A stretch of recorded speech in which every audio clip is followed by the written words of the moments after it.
Mitaiza ireo ankizivavy nanina ihany koa ireo nary andray aman-dreny ny akany avoko etsy Faravohitra.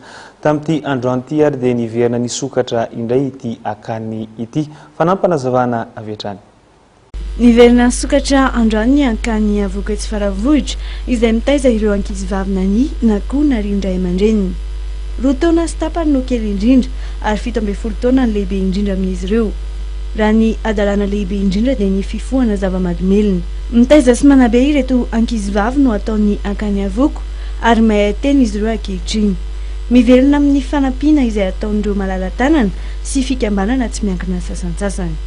Mba tsy andefasana zany aponja satria zaza mbola azo arenina izy dia alefa amin'ny akany fanabeazana toy izao zany mandrapatonga ny fitsarana anazy dia mandritra ny enquête koa zany izy dia aty ihany fa rehefa tonga fitsarana dia hoe afaka madidio izy na misy sursis asasy miantona dia izay izy vao miareta. Ny akany moa zany ny mpitantana no mitady izay fomba rehetra mpandeha ny akany araka ny tenena teo moa hoe misy resaka frais de garde zany izay antahantanan'ny ministry fitsarana dia izay zany no mampandeha ny akany toy izao fa dia ny 7 isan-jato zany dia amin'ny olona malala-tanana satria izay zany manao resaka parrainage amina projet de vie.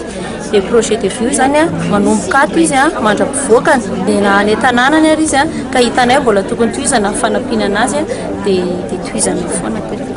Misa 12 ireo tovovavy izay ahina amin'ny akany avoko amin'izao fotoan'izao.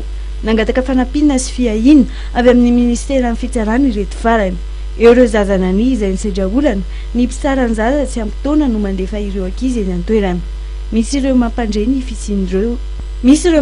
fisian'izy ireo. Ao koa ireo miandro didim-pitsarana. Ny ao amin'ny akany dia mandray an-tanana ny fiarovana ireo zaza tsy ampy taona ireo.